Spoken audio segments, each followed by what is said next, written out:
Good morning दोस्तों, कैसे हैं आप सब। आज फिर से एक नया दिन। मैं अमित आप सबका मेरे सिंगापुर के ट्रैवल ब्लॉग सीरीज़ में स्वागत करता हूं। और अभी बज चुके हैं दिन के 3। आप देख सकते हैं मैं हूं सिंगापुर के टाओ खटांग बस अपोजिट टाओ खटांग बस स्टॉप में।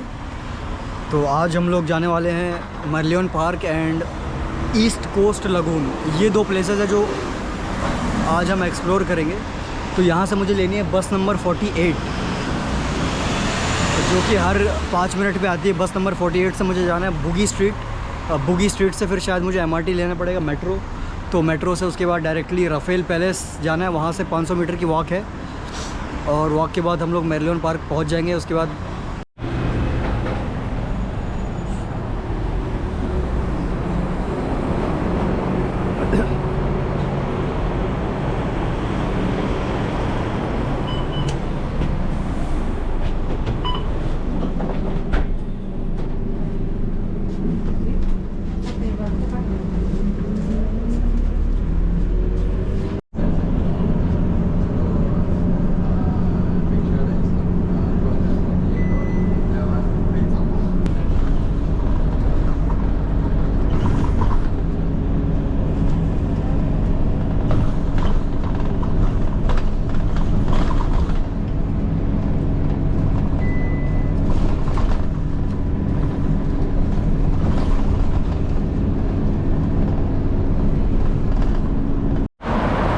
बस से उतर चुका हूँ मैं और अब मैं आ चुका हूँ Bugis Street exit D bus stop है। यहाँ से कुछ ऐसा नज़ारा है। तो यहाँ से हमें जाना है मेट्रो के लिए। मेट्रो देखते हैं, सीधे मेट्रो मिलेगी हमें। मेट्रो से राफेल पैलेस जाना है और वहाँ से 500 मीटर की दूरी पे मरलियन पार्क है, जहाँ पे हमें जाना है। चलिए देखिए।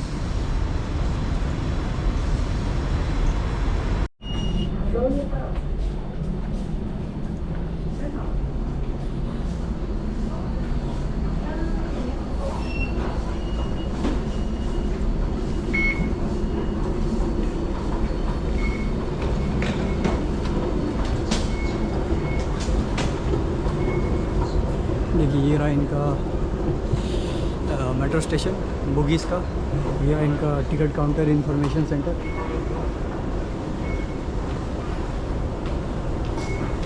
और हमें जाना है राफेल पैलेस। राफेल्स पैलेस जाना है। तो वो ईस्ट वेस्टर्न लाइन में पड़ती है। देखिए यहाँ सिंगापुर के मेट्रो स्टेशन की सबसे ख़ास बात मुझे ये लगी कि आप यहाँ भीड़ कम मिलेगी आपको कभी भी। और देखिए इसमें कुछ ट्रैवलिंग का कुछ तरीका है, जैसे कि आप अगर आप नीचे बिना मूव किए नीचे जाना चाहते हैं तो एक तरफ आपको खड़े होना है और दूसरी तरफ के लिए जगह आपको देनी है बाहर साइड में, ताकि कोई जाना चाहे तो। इसका आपको ध्यान रखना है, आप गलत साइड ना खड़े हो जाए। लोग इस तरह से डिसिप्लिन वे में रूल्स फॉलो करते हैं, जो कि आपको भी फॉलो करना है। तो हमें वेट करना है ईस्ट वेस्टर्न लाइन का। बुगीज़ में आ गए हम लोग। वहाँ से राफेल पैलेस और राफेल पैलेस से फिर हम लोग मरलियन पार्क पहुँच जाएंगे।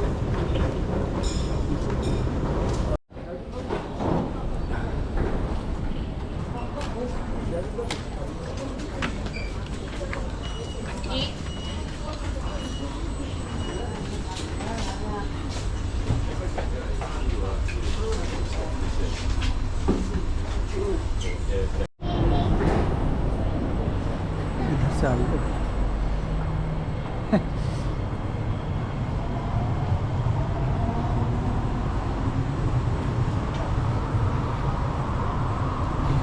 जी हाँ, मैं पहुँच चुका हूँ राफेल्स प्लेस। यहाँ से 500 मीटर दूर है मरलियन पार्क।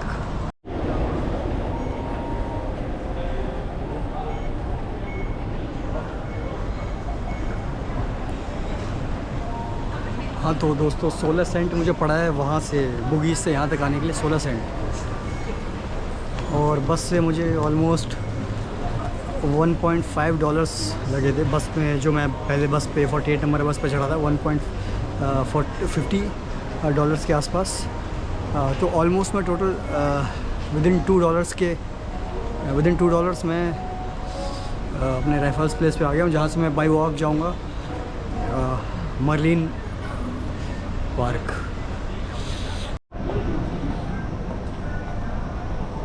ये एग्ज़िट एच से जाना है हमें।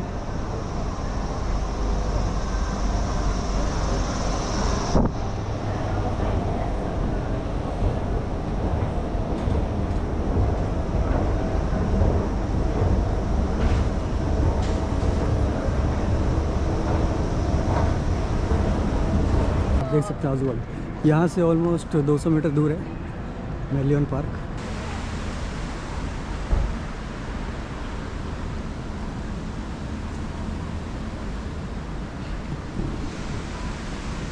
ठीक है, सोचा चलते चलते मैं आपको सिंगापुर की पूरी हिस्ट्री बताता चलूँ जहाँ तक मैं जानता हूँ। ये कैसे एक गरीब छोटा सा आइलैंड आज दुनिया के सबसे अमीर देशों में शुमार है, जिसका पासपोर्ट की नंबर 1 रैंक पे आया है, जो कि अपने आप में इट्स नॉट अ जोक। एक छोटे से कंट्री के लिए बहुत बड़ी बात है कि अगर आपका पासपोर्ट नंबर 1 रैंक पे आए। बेसिकली ये एक छोटा सा टापू हुआ करता था जिसकी खोज सुमात्रा के किंग ने की थी। उनका नाम मुझे याद नहीं आ रहा। तो उन्होंने इसकी खोज की थी। उन्हें एक लॉयन दिखा था इस टापू पे। तो उन्होंने पूछा, उस टाइम शायद उन्होंने अपनी ज़िंदगी में लॉयन देखा नहीं था, तो अपने दोस्तों से उन्होंने पूछा ये क्या है, अपने सैनिकों से पूछा। तो उन्होंने उन लोगों को सैनिकों ने बताया कि इसे लॉयन बोलते हैं, शेर बोलते हैं। तो उसके बाद से उस राजा ने इस छोटे से आइलैंड का नाम सिंगापुरा रखा। काफ़ी दिन तक इसको सिंगापुरा नाम से ही बोला जाता रहा। उसके बाद सिंगापुर पर एज अ प्रोनाउंसिएशन चेंजेस आप लोग जिस तरह से यूज़ करते हैं, सिंगापुर इस कंट्री का नाम पड़ गया। तो इसके फाउंडिंग फादर जो हैं वो ली क्वान यून करके हैं, जो कि इसके पीएम थे, जिन्होंने इस देश की काया पलट कर दी, आप जैसा देख ही सकते हैं। तो उसके बाद से ही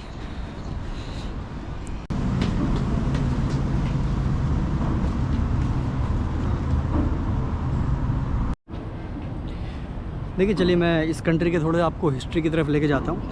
इस कंट्री के शुरुआती से ही जिस स्पॉट पे ये हमेशा से था, वहाँ से एक बहुत ही मेजर ट्रेडिंग एरिया हुआ करता था, जहाँ से यूरोप के जितने भी शिप्स हैं वो जाया करते थे। तो पहले इसे डच, जो नेदरलैंड्स के कुछ कॉलोनियल रूलर्स थे या कॉलोनी थी, उन्होंने ऑक्यूपाई किया इसको। उसके बाद उन्होंने काफ़ी साल तक रूल किया, लेकिन उसके बाद ईस्ट इंडिया कंपनी की इस पर नज़र पड़ी, और जिस तरह से डचेस ग्रो कर रहे थे, उनसे डायरेक्टली कॉन्फ्लिक्ट करना इनके बस की बात थी नहीं। तो इन्होंने कोशिश ये किया, एक अपनी दूसरी स्ट्रेटजी के हिसाब से इन्होंने सिंगापुर में अपना बेस बनाया ईस्ट इंडिया कंपनी ने। और उसके बाद इन्होंने काफ़ी सारे पोर्ट्स बनाए, और उस पोर्ट्स पे उन्होंने कुछ ऑफ़र्स निकाले कि अगर आप अपने शिप्स ला के यहाँ बिज़नेस करते हैं तो ये कम्प्लीटली टैक्स फ्री होगा। लेकिन ब्रिटिश गवर्नमेंट को ये मालूम था कि चलो अभी के लिए तो टैक्स फ्री है, लेकिन इन द लॉन्ग टर्म छोटा नुकसान एक बड़े फ़ायदे की तरफ उनको लेके जा रहा था। तो धीरे धीरे करके हुआ ये कि जितने भी शिप्स थे वो डचेस के पोर्ट्स पे रुकने के बजाय डायरेक्टली सिंगापुर को, जो ईस्ट इंडिया कंपनी ने डेवलप किया था, वहाँ आके रुकना शुरू हो गए। तो धीरे धीरे करके 18वीं सदी में ये ग्रो करने लगा। उससे हुआ क्या कि यहाँ जो मेजर जो लोग रहा करते थे वो चाइनीज़ थे और इंडियंस थे और मालयस थे। तो वो ईस्ट इंडिया कंपनी को बेसिकली एक काफ़ी चीप लेबर प्रोवाइड करके दिया करते थे। तो ईस्ट इंडिया कंपनी को उनके कंडीशंस, उनके लाइफ से कोई मतलब नहीं था। वो अपने लाइफ में ग्रो करे ना करे, उनसे कोई मतलब था नहीं।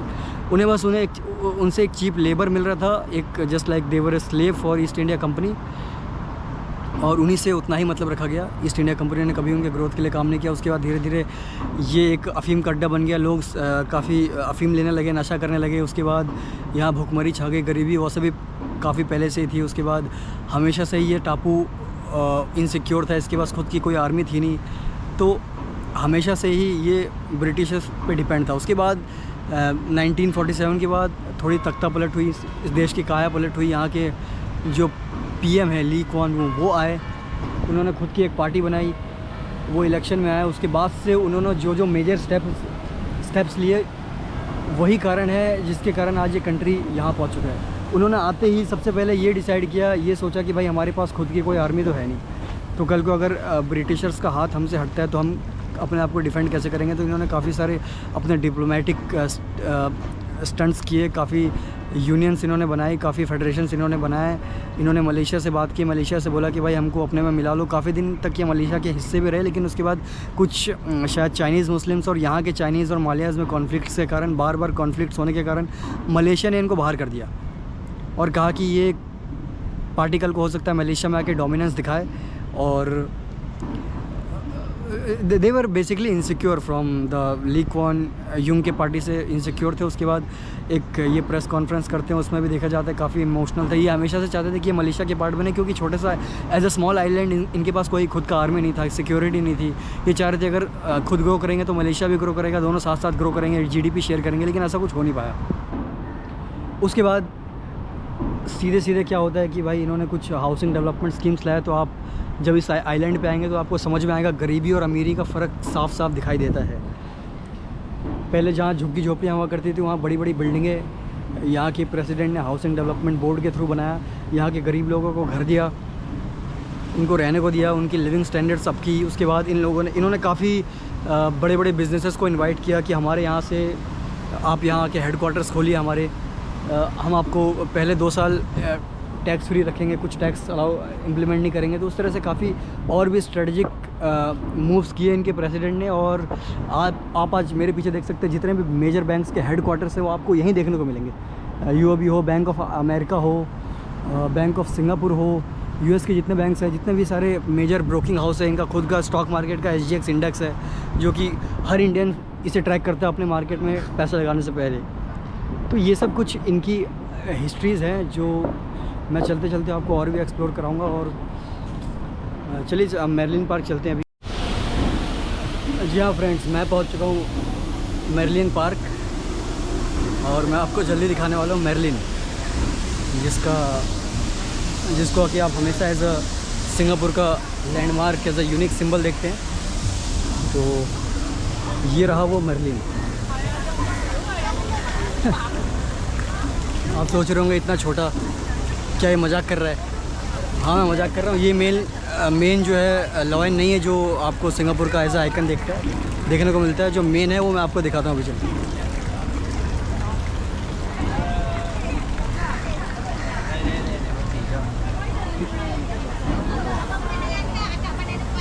ये रहा वो male lion, I mean main जो है सिंगापुर का आइकॉनिक मेरिलियन लॉयन, जिसकी कि आप बॉडी देख सकते हैं फिश की और सर है शेर का। चलिए मेन आपको स्पॉट से लेके चलता हूँ जहाँ से इसका व्यू बहुत अच्छा मिलता है। चलिए देखिए दोस्तों, यही है वो लॉयन, यही वो लॉयन है मेरिलियन, जिसकी बॉडी आपको फ़िश की दिखेगी और जो सर है वो लॉयन का है, जो कि आपको सिंगापुर के हर ऐड में, हर वीडियो में देखने को मिलता है। और अगर यहाँ सिंगापुर में आए और आप ऑब्वियसली कंफर्म करना चाहते हैं आप सिंगापुर, और यहाँ आके अगर आपने फ़ोटो नहीं खिंचाई तो इसका मतलब है कि आप सिंगापुर में नहीं हैं। This is the place you have to be if you show your presence in Singapore. This is the proof you use to show your friends and the family and the community that you someday went to Singapore, and you make sure you click some photos, otherwise they don't believe if you ever come to Singapore. You can see everyone just clicking their own pictures, सब अपनी pictures ले रहे हैं। काफ़ी अच्छा मौसम है आज, स्पेशली आज धूप नहीं है, तो उसके लिए मैं अपने आप को लकी फील कर रहा हूँ। आराम से ब्लॉगिंग हो पा रही, ज़्यादा स्वेटिंग नहीं होती। और ये रहा मेरे सामने मरीना बे, जो कि आप this is also one of the iconic landmarks. और यहाँ आपको सारे क्रूज़ेज़ में मिल जाएंगे। अगर आप क्रूज़ बुक करके टूर लेना चाहते हैं तो इसी एरिया में शायद क्रूज़ में मिल जाएंगे आपको सारे के सारे, जिसके कि प्राइसेस $5 से स्टार्ट होकर 75 सिंगापुरियन डॉलर्स तक जाते हैं। काफ़ी सिक्योर एरिया है, पुलिस आपको हर जगह मिल जाएगी। और सबसे बड़ी बात, हर जगह यहाँ कैमरे लगे हैं, तो आपको ध्यान रखना है कि भाई जो भी फ़ाइन शुरू हो रहे हैं $5,000 से कम तो है नहीं, 5,000, 25,000, 50,000। तो अगर आप यहाँ के रूल्स रेगुलेशंस की पूरी जानकारी बिना लिए अगर आप यहाँ आते हैं तो काफ़ी महंगा पड़ सकता है, तो आपको उसका ध्यान रखना है। यह है मेरिलियन पार्क, यह है वो लॉयन जिसका हमें इंतज़ार था। और जो जैसा कि मैंने कहा कि जितने भी मेजर बैंक्स हैं, आप देख सकते हैं मेरे पीछे जितने भी मेजर बैंक्स हैं, इन सभी के हेड ऑफिसेज़ आपको यहाँ मिल जाएंगे। वी वर्क के मे बैंक, ये बैंक ऑफ अमेरिका है, और HSBC है, स्टैंडर्ड चार्टर्ड है, DBS है, और जितने भी हेड ऑफिसेज़ है, हेडक्वार्टर्स है, स्टॉक मार्केट के जितने इनके खुद के इंडेक्स है, सारे इंडेक्स ऑफिसेज़ है, हेज फंड्स के ऑफिस, सब आपको यहाँ मिल जाएंगे। तो एक बहुत ही आइकॉनिक प्लेस है अपने आप में, इंडस्ट्रियल हब है। This shows the growth of Singapore, and if you visit don't miss it. आपको यहाँ आना ही आना है। और स्पेशली अगर आप लाइक विंटर्स में आते हैं तो और अच्छी बात है, धूप कम मिलेगी। और आज लकली इन जून में आया हूँ मैं और धूप कम है, तो उसके लिए तो मैं लकी फील करता ही हूँ। देखिए लोग काफ़ी खुश है। वो रहा सिंगापुर व्यू। ये पता नहीं क्या है मेरे सामने। Security patrol in progress. Okay, robotic camera है, रोबोटिक कैमरा। देखिए इनके फाउंडिंग फादर थे, वो इलेक्शन लड़े, उसके बाद ये एक बेस्ट एग्जांपल है कि किस तरह से एक अगर कौम एक सही लीडर चुन ले, सत्ता आप एक सही लीडर के हाथ में दे दे, तो किस तरह से with in a matter of 50 years एक कंट्री कहाँ से कहाँ पहुँच जाती है। उन्होंने काफ़ी रिफॉर्म्स लिए, एक बहुत ही करेजियस लीडर थे। आप उनके बारे में यूट्यूब सर्च कर सकते हैं, किस तरह से उन्होंने सिंगापुर एयरलाइंस का कॉन्फ्लिक्ट हैंडल किया था, किस तरह से I mean he had like very attractive personality. आवाज़ उनकी काफ़ी, आवाज़ में काफ़ी दम था। उनके बारे में काफ़ी पढ़ा है। तो आप सिंगापुर में आएंगे तो ये सब रिसर्च करके आएंगे तो आपको घूमने में मज़ा आने वाला है। ये देखिए ये सारे मेजर बैंक्स, बड़े बड़े बैंक्स, बैंक ऑफ अमेरिका जैसा कि मैं आपको बोल रहा था, उनका हेड ऑफिस है। JP Morgan, HSBC, DBSC, standard chartered, WeWork, bank of China भी इधर है। क्या नहीं है इधर, इनका खुद का स्टॉक मार्केट का इंडेक्स है।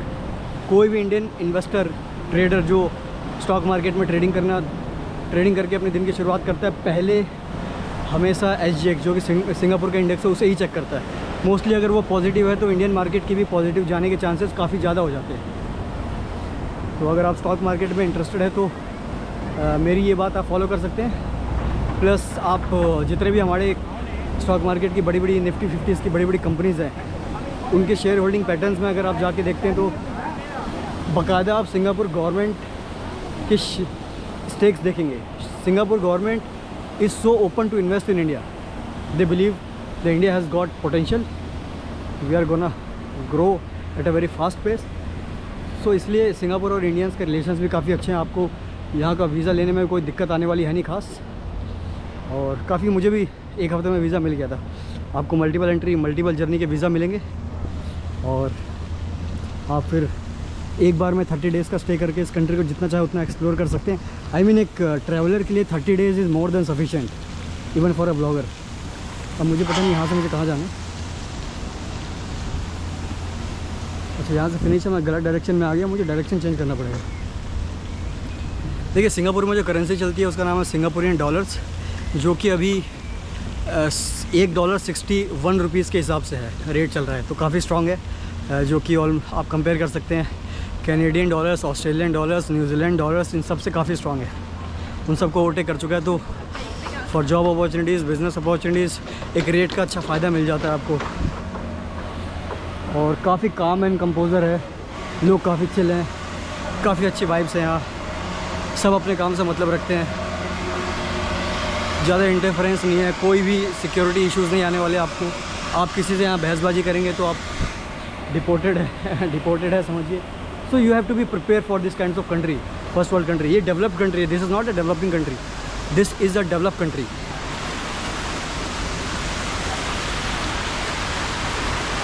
ये देखिए BNP पारिभास का ऑफिस, जो कि फ्रांस का सबसे बड़ा बैंक है, उसका हेड ऑफिस है।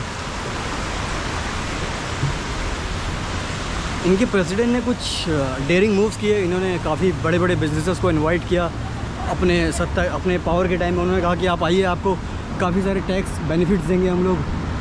पहले कुछ साल तो आपको कुछ टैक्स पे करना ही नहीं है।